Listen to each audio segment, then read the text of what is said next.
लक्षात ठेवा, कठीण परीक्षा आणि दुःखाचे काळ कायमचे नसतात.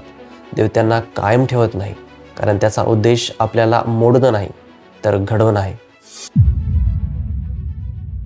कधी तुम्ही अशा टप्प्यावर आला आहात का, जिथे तुम्हाला इतकं तुटलेलं, हरवलेलं आणि पूर्णपणे थकलेलं वाटतं की सगळं सोडून द्यावंसं वाटतं? तुम्हाला फक्त एवढंच वाटतं की आपण थोडं चांगलं करावं, थोडं बरं वाटावं, एक चांगला व्यक्ती व्हावा. पण प्रत्यक्षात तुमच्या पूर्ण प्रयत्नानंतरही जीवन अजूनही संघर्षच वाटतं. बाहेरून तुम्ही हसरा चेहरा ठेवता, पण आतून तुम्हाला पराभूत झाल्यासारखं वाटतं. हळूहळू तुम्ही त्या लबाडीवर विश्वास ठेवू लागता की माझी प्रगती होणार नाही, मला आतापर्यंत चांगलं असायला हवं होतं, आणि माझ्यावर प्रेम करणाऱ्या लोकांना मी जितकं देऊ शकतो त्यापेक्षा जास्त ते पात्र आहेत. मग तुमचं मन त्या विचारांतच फिरत राहतं. कदाचित तुम्ही माझ्यासारखे असाल, कधी रडला, कधी वेदना लपवण्यासाठी सतत काहीतरी करत राहता, स्वतःला गुंतवून ठेवता फक्त त्या अपयशाच्या भावनेपासून लक्ष हटवण्यासाठी. मला माहीत आहे ते खूप दुखतं, पण कृपया मला तुम्हाला एक गोष्ट खात्रीने सांगू द्या, यातून बाहेर पडण्याचा मार्ग आहे. बायबल कठीण काळातून टिकून राहण्याबद्दल खूप काही सांगतं, आणि आज मी माझ्या जीवनात मला मदत करणाऱ्या 3 गोष्टी तुम्हाला शेअर करणार आहे. 1. देवाकडे जा.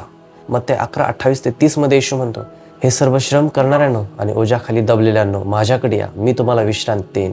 माझं जू आपल्या अंगावर घ्या आणि माझ्याकडून शिका, कारण मी मनाने सौम्य आणि नम्र आहे, आणि तुमच्या आत्म्याला विश्रांती मिळेल. कारण माझं जू सोपं आहे आणि माझं ओझं हलकं आहे. इथे थकलेले याचा अर्थ शारीरिक आणि मानसिकदृष्ट्या पूर्णपणे दमलेले असा होतो, आणि ओझ्याखाली दबलेले याचा अर्थ आत्मिक तणावाने मी पुरेसा नाही या भावनेने त्रस्त झालेला असा होतो. सर्वात आधी हे लक्षात घ्या, सध्या तुमच्या मनाला जे काही छळत आहे ते तुमच्यासाठी खूप मोठं आहे, म्हणूनच तुम्हाला देवाकडे जायची गरज आहे. येशू म्हणतो, माझं जू घ्या आणि माझ्याकडून शिका. त्याचं जू घेणं म्हणजे स्वतःला येशूच्या अधिकाराखाली ठेवणं, त्याच्यावर विश्वास ठेवणं, त्याचं ऐकणं, आणि त्याच्या आज्ञा प्रेम आणि कोमलतेतून येतात हे समजून घेणं. आणि माझ्याकडून शिका याचा अर्थ वाचा, प्रार्थना करा, आणि तो दररोज तुमच्याशी काय बोलतो ते ऐका. आपल्या मनात रोज खूप काही भरत जातं, जबाबदाऱ्या, चिंता, निरर्थक व्हिडिओ, सतत मनस्थिती बिघडवणारे विचार. म्हणूनच मी तुम्हाला सुचवतो की थोडा शांत वेळ काढा, जेणेकरून तुम्ही तुमची अडचण देवाच्या सत्याच्या प्रकाशात पाहू शकाल. चालायला जा, बागेत शांत बसून राहा, देवाकडे जा, वेदना ओळखा आणि त्याला सगळं सांगा. तुम्हाला काय दुखावत आहे ते स्पष्ट करा. समस्या देवासमोर मांड. देवा, हे माझ्या जीवनात का दुखावत आहे, मी याबाबत काय करावं? मग दुखावलेल्या हृदयासाठी बायबल वाचा. मी विशेषतः स्तोत्रसंहिता, फिलिप्पीकरास पत्र, 2 तिमोथेय किंवा पेत्राचे पहिली पत्र वाचण्याची ॲडवाईस करेल. तसेच उत्पत्तीच्या पुस्तकातील योसेफची कथा पुन्हा वाचा. वाचताना तुमची परिस्थिती पूर्णपणे देवाच्या हाती सोपवण्यासाठी शक्य ते सर्व करा. त्याला विचारा, तो तुमच्या परिस्थितीबद्दल काय विचार करतो, आणि तो तुमच्याबद्दल, तुमच्या जीवनाबद्दल काय म्हणतो. तुम्ही लक्षपूर्वक वाचाल तर तुम्हाला कळेल की येशूला तुम्ही इतके मूल्यवान वाटता की त्याने तुमच्यासाठी प्राण दिला. 2. धैर्य सोडू नका. गलती 6:9 म्हणतं, चांगलं करताना आपण थकू नये, कारण योग्य वेळी जर आपण धैर्य सोडलं नाही तर आपल्याला फळ मिळेल. तुम्हाला हार मानावंसं वाटायला लागेल तेव्हा तुम्ही घ्यायचा सर्वात मोठा निर्णय म्हणजे धैर्य न सोडणं. लक्षात ठेवा, कठीण परीक्षा आणि दुःखाचे काळ कायमचे नसतात. देव त्यांना कायम ठेवत नाही, कारण त्याचा उद्देश आपल्याला मोडणं नाही तर घडवणं आहे. आपल्या भविष्यासाठी तयार करणं किंवा आपलं यासारख्याच ओझ्यातून जाणाऱ्यांना मदत करण्यासाठी सज्ज करणं आहे. याकोब 1:2-4 म्हणतो, बंधूंनो, तुम्ही विविध परीक्षांत पडलात तरी त्याला पूर्ण आनंद समजा, कारण तुमच्या विश्वासाची परीक्षा सहनशीलता निर्माण करते, आणि सहनशीलतेला तिचं पूर्ण काम करू द्या, म्हणजे तुम्ही परिपूर्ण व संपूर्ण व्हाल, कशाचीही कमतरता उरणार नाही. लक्षात ठेवा, तुम्ही ज्या परीक्षेत आहात त्यामागे उद्देश आहे. त्या उद्देशाचा एक भाग म्हणजे सहनशीलता, जी धीर निर्माण करण्यासाठी आवश्यक आहे. मी आपल्या सर्वांना आठवण करून देतो की येशू पृथ्वीवर आपल्याला परिपूर्ण जीवन देण्यासाठी मेला नाही, तो स्वर्गातील अनंत जीवन निश्चित करण्यासाठी मेला. ख्रिस्ती लोकांसाठी स्वर्ग हेच खरं घर आहे.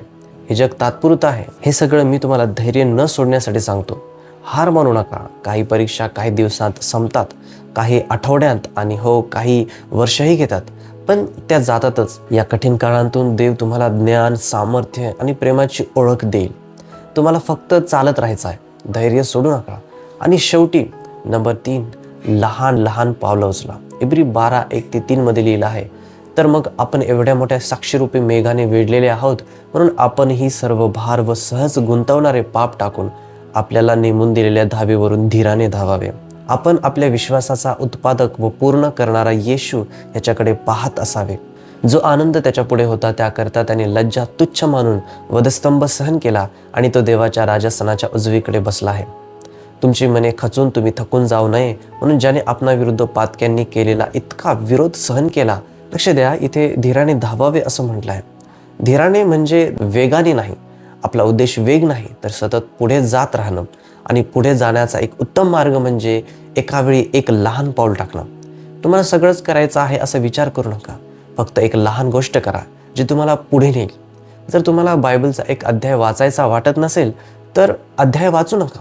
1 मिनिट वाचा, तेही जमत नसेल तर 1 वचन वाचा. तेही शक्य नसेल तर बायबल अभ्यास करणाऱ्या ग्रुपमध्ये जा. तेही नसेल तर यूट्यूबवर बायबलचा व्हिडिओ पहा. तेही कठीण वाटत असेल तर स्तुती उपासनेचं गाणं ऐका. आणि जर तुम्हाला खरंच हरवल्यासारखं वाटत असेल तर मदत घ्या. एखाद्या पालकाला भेटा आणि त्यांचा सल्ला मागा. तुम्ही काय करू शकता ते शोधा. लहान पावलं उचला, कारण वेळ गेल्यावर ही लहान पावलं मोठा फरक घडवतात. लक्षात ठेवा, तुमची एक शर्यत आहे. जर तुमच्या जीवनात काही गोष्टी तुम्हाला नीट धावू देत नसतील तर ते ओझं दूर ठेवा. आणि आठवण ठेवा, तुमचं एक फिनिश लाईन आहे, एक भविष्य आहे आपल्या प्रेमळ आणि विश्वासू देवासोबत. म्हणून तुमची लढाई लढा, तुमची शर्यत धावा, एका वेळी एक पाऊल. शेवटी सांगायचं तर हा व्हिडिओ तुमच्या सगळ्या समस्या सोडवण्यासाठी नाही तर तुम्हाला योग्य दिशेने नेण्यासाठी आहे.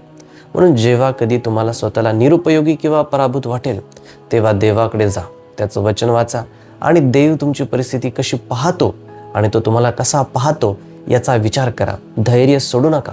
हा काळ कायमचा नाही, तो तुम्हाला धीर शिकवण्यासाठी आहे. लहान पावलं उचला, सगळं करू नका, फक्त एक लहान गोष्ट करा. दिवसेंदिवस थोडं थोडं तुमच्या खालच्या क्षणात देवाला तुमच्याशी बोलू द्या. आणि कधीही विसरू नका तुम्ही कोण आहात, तुम्ही काय केलं आहे किंवा तुम्हाला कसं वाटतं. येशू आत्ताच तुमच्यावर प्रेम करतो. जर तुम्हाला व्हिडिओद्वारे धीर आणि उत्तेजन मिळालं असेल तर कृपया कमेंटमध्ये सांगा. व्हिडिओला लाईक करा आणि जर तुम्ही या चॅनलवर नवीन असाल तर कृपया सबस्क्राईब देखील करा. प्रभू आपणा सर्वांस आशीर्वादित करो.